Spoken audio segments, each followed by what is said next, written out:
सर्वप्रथम व्यासपीठ को नमन करते हुए, सभी गुरुओं महात्माओं को नमन करते हुए, गोंडवाना की धरती वीरांगना दुर्गावती, वीरांगना अवंतीबाई लोधी, शंकर शाह रघुनाथ शाह एवं दादा हीरा सिंह मरकाम एवं पूरे देश दुनिया में जाने वाले बिरसा मुंडा, डंडा मामा भील और तमाम हमारे महापुरुषों ने, जिन्होंने पूरे देश और दुनिया को ये बताया है कि हम डरने वाले नहीं हैं, ना ही झुकने वाले हैं और ये हम आगे बहुत कुछ करने वाले। साथियों, आज हमारे मंच पे विराजमान हमारे बड़े भाई विधायक जी, संघर्ष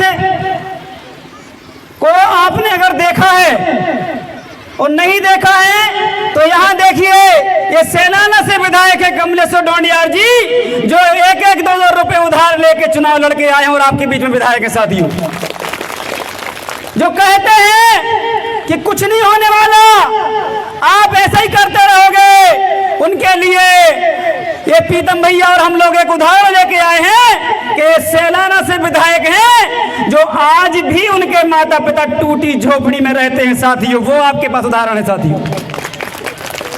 साथियों, मंच पे विराजमान हमारे सभी क्रांतिकारी साथी, सामने बैठी माताएं बहनें, मातृशक्ति, युवा, बड़े बुजुर्ग, ज्ञानी और संविधान को मानने वाले सभी साथियों को मैं नमन करता हूं। बाबा साहब भीमराव अम्बेडकर, ज्योतिबा फुले साहू जी महाराज से लेकर तमाम सभी क्रांतिकारी महापुरुषों को नमन करता हूं। साथियों, मैं ज्यादा कुछ नहीं बोलूंगा, सिर्फ मुझे 5 से 10 मिनट का टाइम चाहिए। साथियों, मैं आज अगर यहाँ पे हूँ तो अपने आप को महसूस करता हूँ कि ये राजा समाज जो सामने बैठा, मैं उसके सामने कुछ बोलने वाला हूँ। साथियों, ये वो राजा समाज है, ये पूरे देश के अंदर, दुनिया के अंदर जो मोदी शाह और कांग्रेस बीजेपी अगर किसी को षड्यंत्र से झुकाने का अगर काम कर रही है तो वो आदिवासियों को झुकाने का काम कर रही है। साथियों, बताइए कर रही कि नहीं कर रही? जंगलों में अगर आज आपका कोई अगर टूटी लकड़ी, सूखी हुई लकड़ियों को अगर उठा के ले आता है तो ये पुलिस वाले उनके ऊपर केस कर देते हैं। लेकिन इन्हीं अदानी अंबानी को आपने देखा होगा, ये लाखों हेक्टेयर के जंगल काट ले रहा है, इसके बाद भी उनको कोई कार्रवाई नहीं हो रही। साथी, बताइए है कि नहीं है?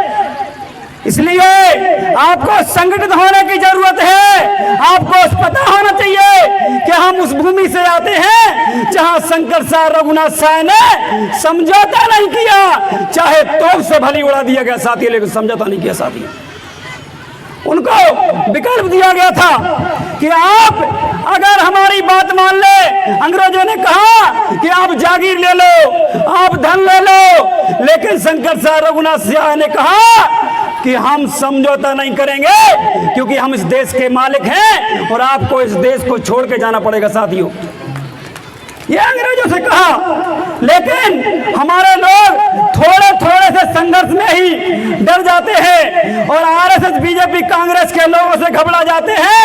घबराने की जरूरत नहीं है। साथियों, हमें संघर्ष करना पड़ेगा, हमें इकट्ठा होना पड़ेगा, हमें युवाओं की ऊर्जा का सही उपयोग करना होगा, हमें इस मंच पे बैठे सभी लोगों का हमें ज्ञान जो सम्मान है उनका करते हुए इनको आगे बढ़ाना होगा। साथियों, इसलिए हम यहाँ पे कमलेश जी को लेके आए हैं कि कमलेश्वर जी बताएंगे कि हमने कैसे संघर्ष किया है और कैसे हम विधायक बन के आए हैं, और वो उदाहरण आपके लिए संजीवनी का काम करेगा। साथियों, इसलिए मैं ज्यादा ना बोलते हुए यही कहूंगा कि ओबीसी महासभा मांग करती है सरकार से कि एक हमारा विधायक बना है, अगर बड़ा दल दिखाना है तो इनको कैबिनेट मंत्री बनाया जाए। साथियों, बताइए चाहते हो कि नहीं चाहते?